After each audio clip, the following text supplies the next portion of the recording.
You ever wake up to find something you poured your heart into just gone? I'm talking about my fence, the one I built with my own hands, reduced to splinters across my pasture like a storm had torn through. But it wasn't a storm, it was Linda, the HOA tyrant who thought she could run my life, my land, my everything, with her clipboard and her smug little smirk. I'm Jake, by the way, and this is my story straight from the rolling hills of my Montana ranch. A couple hundred acres of open land my family's held for generations.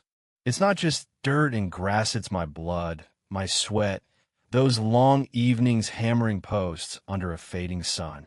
That fence wasn't just wood and wire. It was my line in the sand, my way of saying, this is mine, and I'm not bending for anybody. Down the road, though, there's this shiny new subdivision, cookie-cutter houses, manicured lawns, the kind of place where every mailbox is regulation height.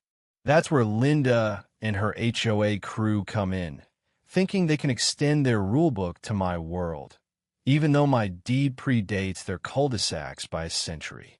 Linda's the kind of woman who'd iron her jeans late 40s, hair shade too perfect, always clutching that clipboard like it's a scepter. She'd cruise by my gate in her spotless SUV, squinting at my barn like it personally offended her. "Your property's an eyesore, Jake," she'd say, voice all honey and venom. "You need to join the HOA, clean things up for the community." Community, her favorite word, like I wasn't part of it just because I didn't mow my pasture like a golf course. At first, I laughed it off, figured she'd get bored. But Linda wasn't the type to let go. She started with letters fancy HOA letterhead, citing violations like my fence wasn't the right shade of brown. Then her minions showed up, two guys in khakis who'd never touched a shovel, stammering about property values while I just stared, thinking, "You're on my land, buddy." Things got uglier. One day, I found gravel dumped across my driveway, not enough to block it, just enough to scrape my truck's undercarriage. County said it was HOA property, so Linda's doing. Then came the legal threats letters claiming my barn, built decades before her subdivision, violated aesthetic standards. She wanted me to tear it down or pay fines I'd never cough up. I went to one of her meetings to set things straight, walked into their clubhouse fake fireplace, folding chairs, Linda up front like she's running for president. I said my piece. My ranch isn't yours. Never was, never will be. She just smiled, tapped that damn clipboard, and said, "We'll see, Jake." That's when I knew this wasn't just about rules. It was personal.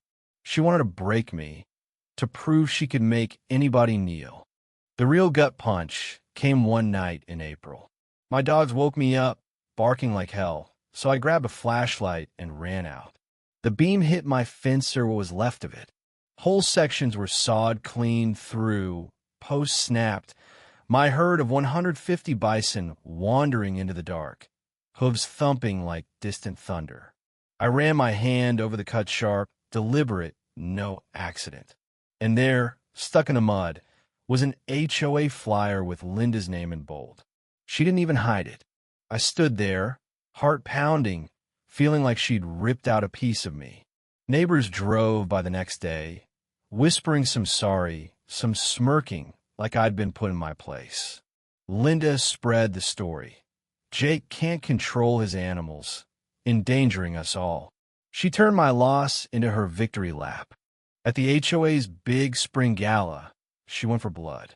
Picture it, twinkle lights, potluck casseroles, Linda in a sparkly top, preaching about community progress. Then she flipped on a slideshow pictures of my broken fence, my bison on the road, even me sweating to fix it. The crowd gasped, nodded, ate it up. "This is why we need control," she said, smirking right at me. I stepped forward, boots loud on the tile. "Enough, Linda. You cut my fence. You set my herd loose, all to make me look small."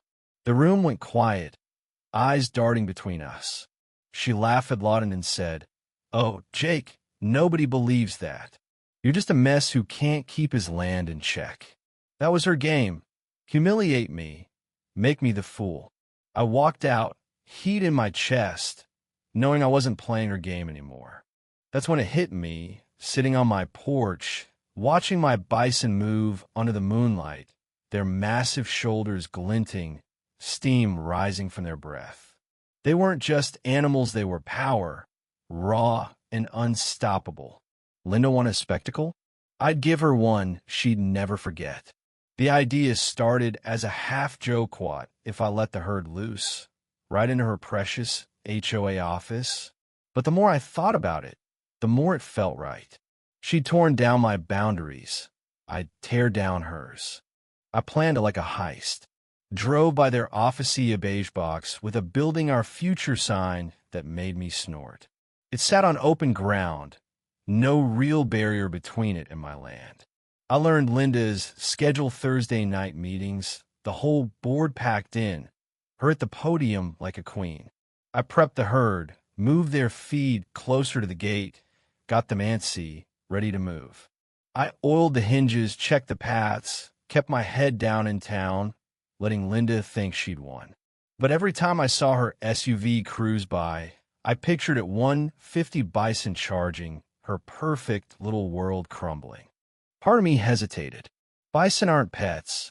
They're a force of nature. People could get hurt, and I didn't want that. But then I'd see those sawed-up posts, hear her laugh in my head, and that doubt turned to fire.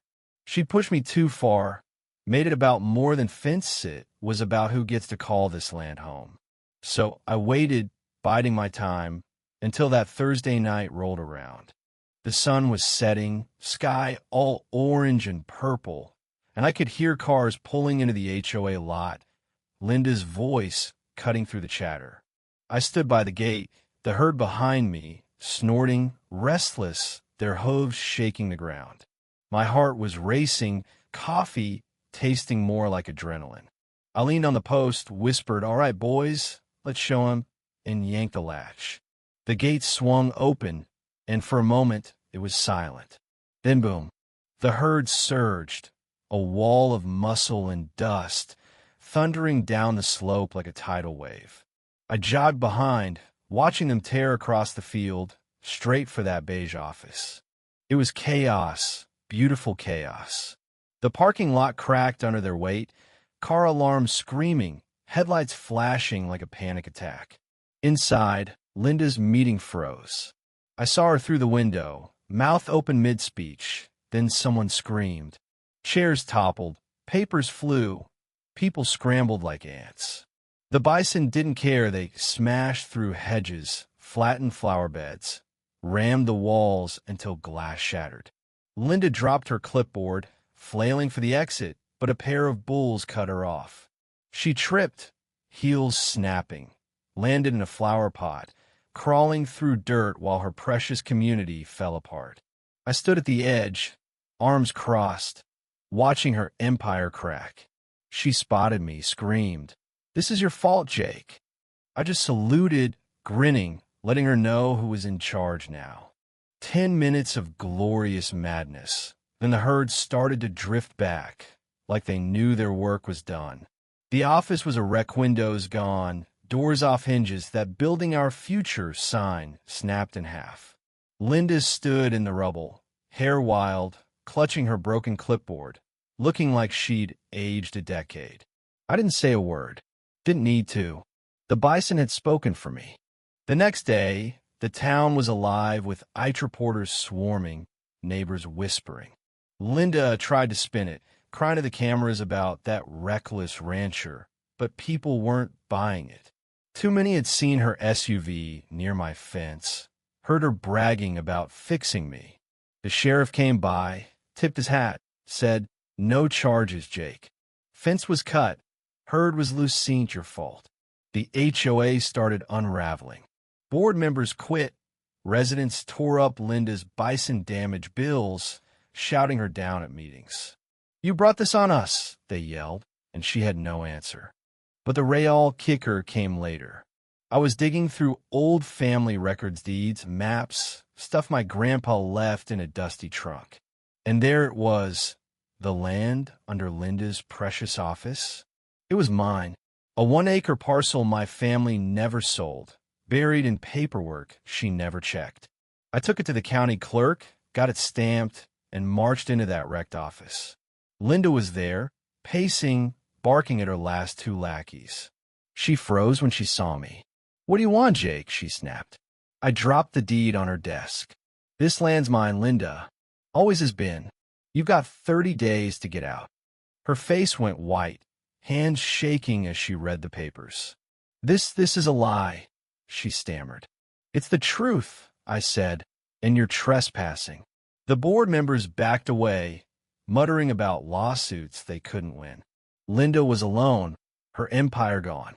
A month later, trucks hauled out her junk desks, files, her precious clipboard. She stood in the doorway that last day, glaring at me, whispering, "You'll pay for this." I just smiled. "No, Linda, you already did." Now, my ranch is quiet again. Fences are up, bison are grazing, and that office sits empty, a reminder of what happens when you push too far. Linda's still around, sending out sad little letters nobody reads, but her reign's over. This wasn't just about a fence or some bison. It was about standing your ground when someone tries to take what's yours. Out here, power isn't a clipboard or a title. It's grit, truth, and knowing when to let the storm loose. So what do you think? Was I right to unleash the herd, or did I go too far? Drop a comment, tell me where you're watching from, and if you've ever faced a Linda in your life. Hit subscribe if you want more stories like this, because trust me, out here, there's always another fight brewing.